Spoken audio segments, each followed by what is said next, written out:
When I first stepped into the grand chamber of the Intergalactic Council, I was expecting marble floors, awe-inspiring speeches, maybe some cosmic choir humming in the background.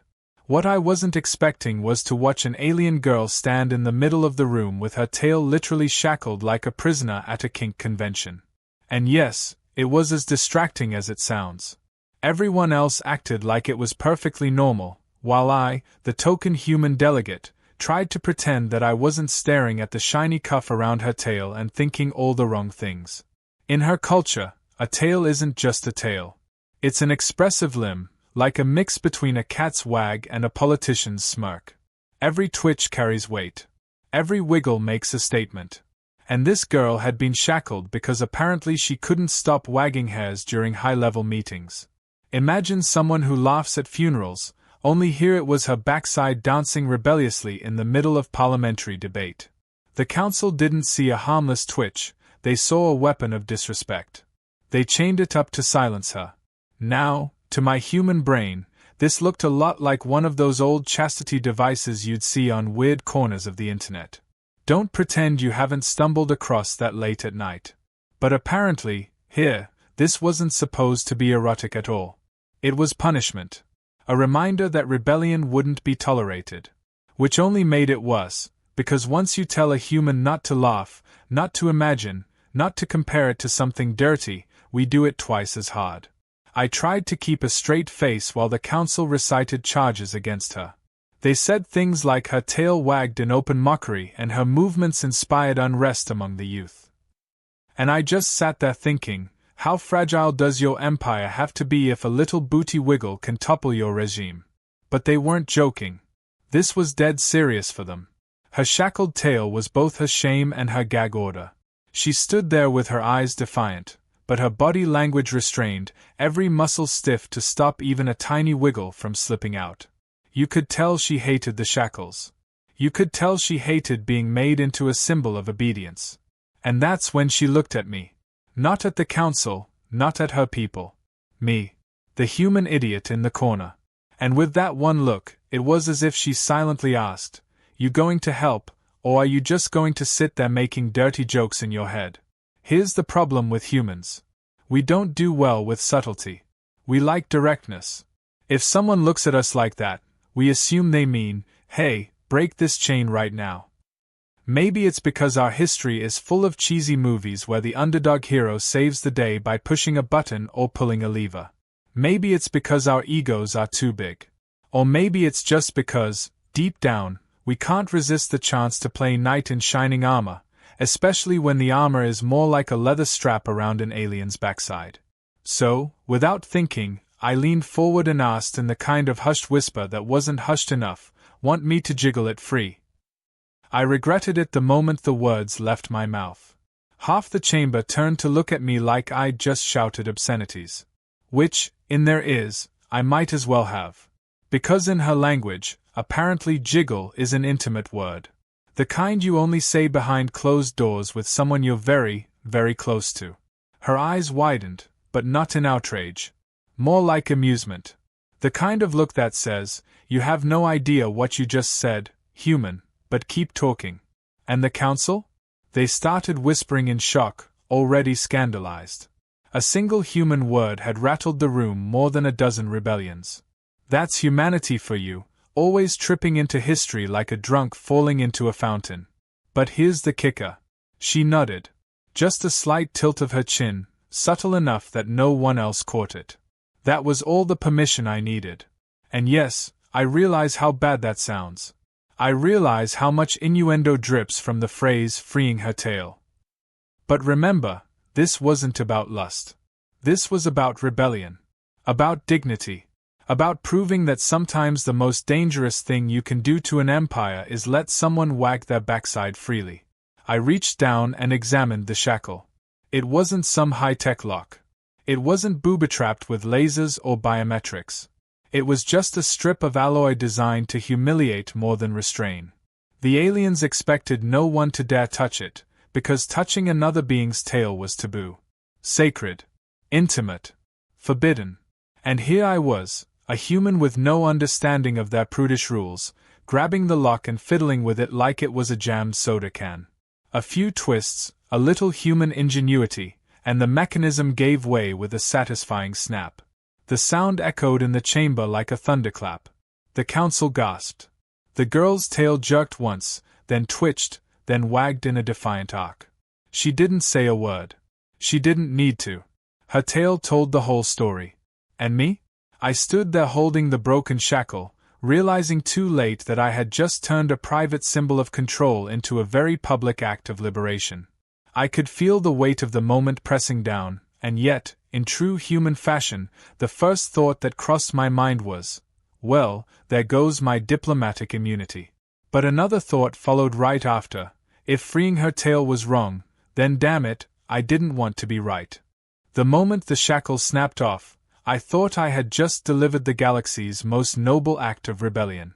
Turns out I had only triggered its most embarrassing chain reaction.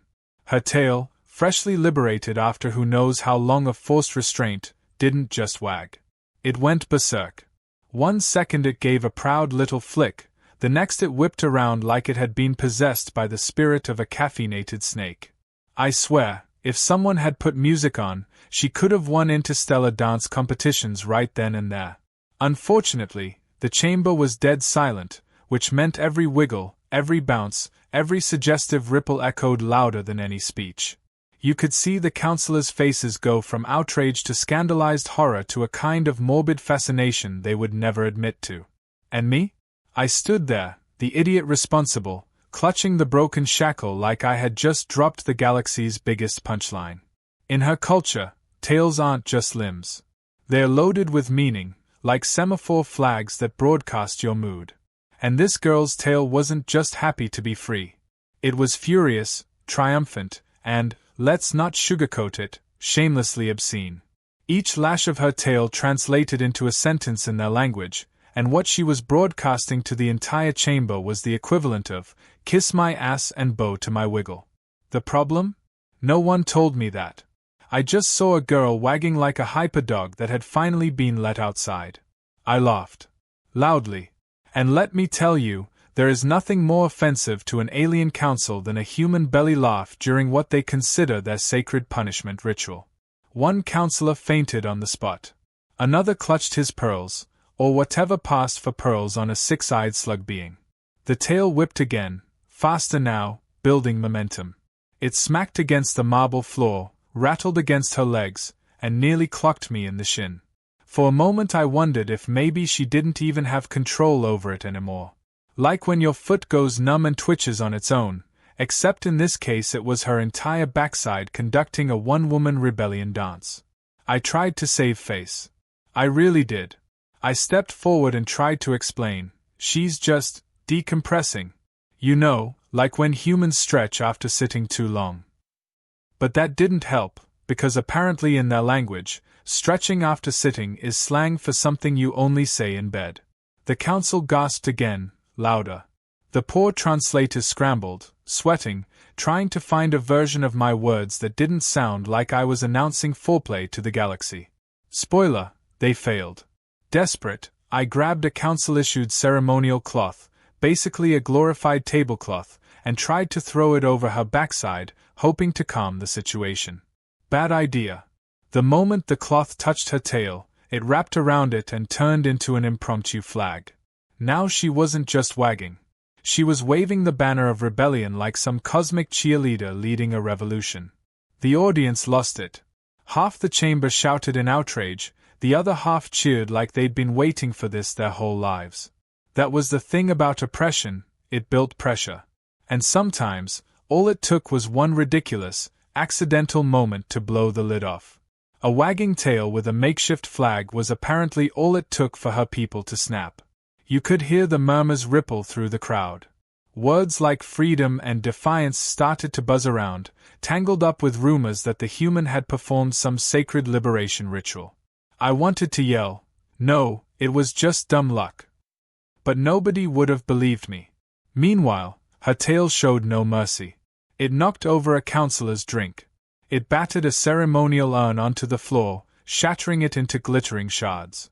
It even smacked against one of the council's sacred banners, sending it tumbling to the ground like a toppled idol. If this had been Earth, I would have been arrested for indecent exposure of someone else's limb. Here, it looked like I had sparked a coup. And of course, because humans can't leave well enough alone, I made it worse. I tried to coach her like some kind of dance instructor, whispering, "Okay, tone it down, small wag, subtle movements." Which, again, translated horribly into their language. What they heard was basically, "Yes, girl, shake it just for me." The scandal level went from 10 to 11. One counselor stormed out, muttering about moral collapse, while another stayed rooted in place, staring like he couldn't look away from a slow-motion car crash. The girl, though? She was having the time of her life. Her eyes glittered with the kind of wild joy you only see when someone realizes they've embarrassed the establishment beyond repair. Her tail whipped harder, each crack against the air punctuating her unspoken rebellion. And for the first time since I'd met her, she smiled. Not a restrained, polite smile. A full, reckless grin that dared the galaxy to do something about it. By then, I'd stopped trying to cover for her. What was the point? The council was already in chaos. Some shouted for her arrest. Others shouted for reform. And all I could think was, of course, humanity's contribution to galactic history would be freeing a butt jiggle. We didn't invent faster-than-light travel. We didn't bring universal peace. No, we unleashed the galaxy's first revolution powered entirely by sass and tail muscles. The climax of the disaster came when her tail smacked the council's central gong. The sound reverberated across the chamber like a battle horn. It was over. Any attempt at dignity had collapsed. The crowd erupted in cheers and boos, a chaotic mix of outrage and inspiration. The girl stood tall, tail wagging triumphantly, and I stood beside her holding the broken shackle like a trophy I never wanted. In the chaos, one thought pounded in my head. Humanity had once again proven its greatest talent. Not strength. Not wisdom. Not diplomacy. Our true gift was stumbling face-first into history, weaponizing awkwardness, and somehow turning humiliation into legend. And as the council dissolved into shouting, I realized the truth. I hadn't freed just her tail. I'd unleashed something bigger. Something I had no hope of controlling. The moment her tail struck the council's gong, the chamber was no longer a meeting hall. It was a circus. Delegates shouted over one another, half accusing her of desecration, half cheering her as if she'd just scored the winning goal of some cosmic championship. And at the center of it all was her tail, wagging, whipping, sending messages in every direction like a scandalous semaphore. I didn't understand the language, but I didn't have to. The look on their faces told me everything. Every flick of her backside was a declaration of war. The council tried to restore order. A dozen guards rushed forward, but the crowd swarmed them, chanting, clapping, and imitating her movements. Her tail wasn't just a limb anymore, it was a rallying flag. Her shackled silence had been their obedience, and her uncontrolled wagging had become their anthem of freedom. And me? I was the idiot human who accidentally lit the fuse. The rumors started instantly. Someone shouted that the human had performed an ancient liberation rite. Another claimed I had bonded with her through some kind of tail-touching marriage ritual. And of course, someone whispered that I had seduced her into rebellion. Aliens love their gossip, and humans, apparently, are always the villains or the heroes of those stories. Never in between. Her tail kept moving like it had a mind of its own, whipping out messages so fast the translators couldn't keep up. But I caught bits. Words like freedom, no chains, tell our story. That's when I realized the double meaning wasn't an accident. Her tail was also her tail. The council hadn't just shackled her limb, they'd silenced her voice. By freeing one, I'd unleashed the other. Every wag was a story untold, every flick a memory censored, every full-bodied shake a manifesto the council had tried to bury. And now it was all pouring out in the most humiliating, hilarious way possible, through a rebel rump shaking like it was at a nightclub. The crowd ate it up. Citizens from her species began wagging their own tails in solidarity, even those in the audience who had once kept them stiff out of fear. Those without tails improvised, shaking antennae, ears, or whatever appendages they had. Even a tentacled ambassador got in on it, wriggling like a drunken octopus at a rave. The councillors' horror only fed the rebellion. They barked orders, but the more they demanded silence, the louder the tails shook. Oppression cracked not with a roar of guns, but with the slap of a tail hitting polished marble. Of course, being human, I had to open my mouth and make it worse.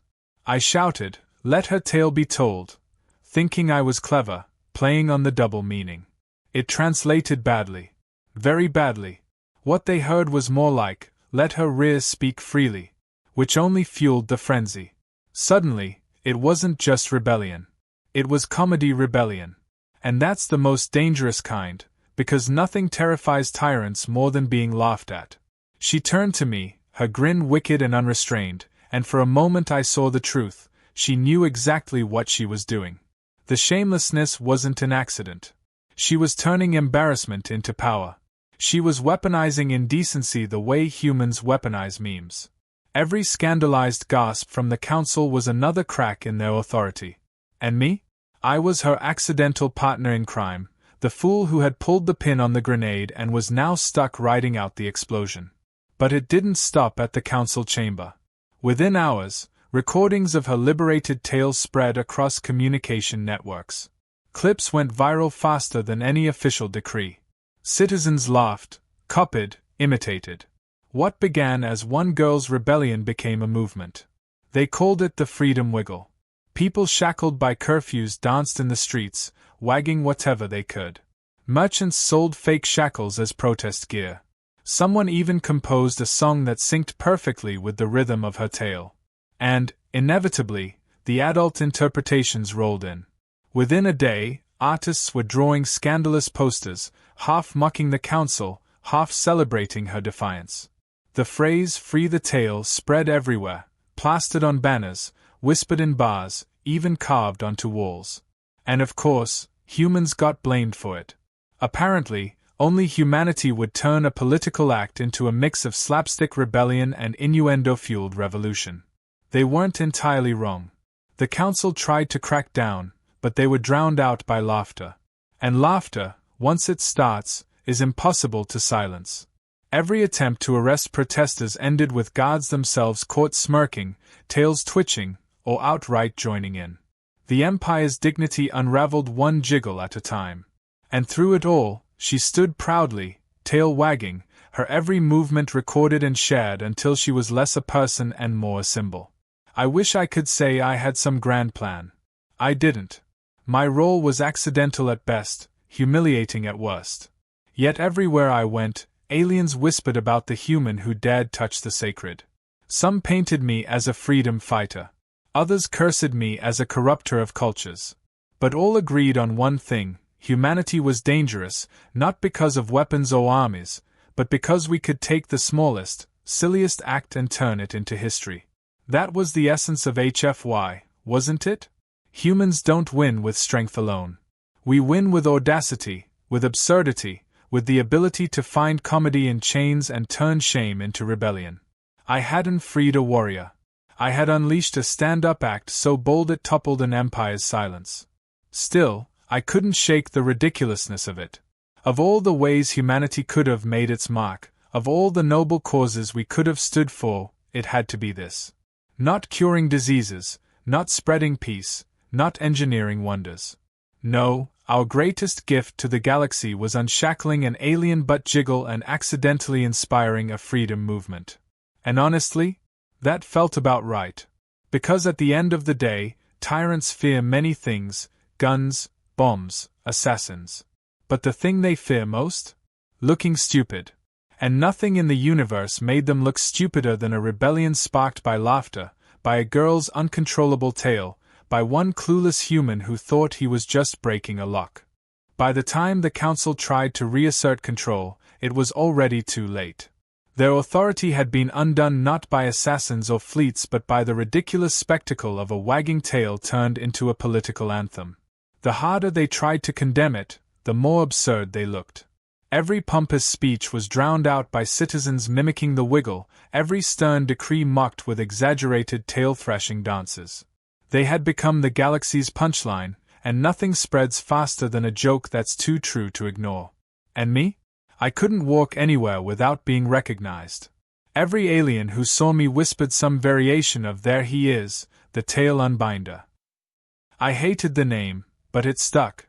They drew murals of me breaking chains like some interstellar Hercules, except always with the tail exaggerated to obscene proportions. Some sold statues with detachable shackles, marketed as both political memorabilia and, let's just say, adult novelties. I didn't ask questions. I didn't want answers. The girl herself handled fame better. She leaned into it with a boldness that I had to admire. Her tail had gone from symbol of shame to banner of defiance, and she wielded it like a comedian wields a microphone. Every movement became intentional, every wag a statement, every twitch a jab at authority. She had found a way to fuse rebellion with humor, to turn mockery into momentum.